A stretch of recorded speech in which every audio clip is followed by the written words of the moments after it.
How to kill your brain with bad habits. Bad habit number 1, that kills your brain, recreational drugs. Most people already know that recreational drugs fry the brain, triggering the reward pathway that leads to addiction and results in altered levels of serotonin and dopamine. Bad habit number 2, that kills your brain, alcohol. When alcohol is consumed in excessive amounts, your appetite tends to dwindle.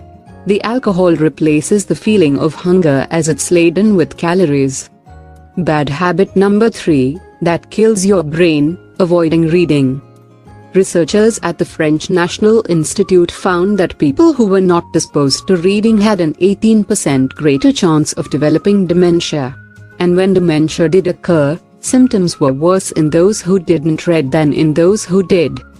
Bad habit number 4, that disrupts your brain's functioning, bad diet.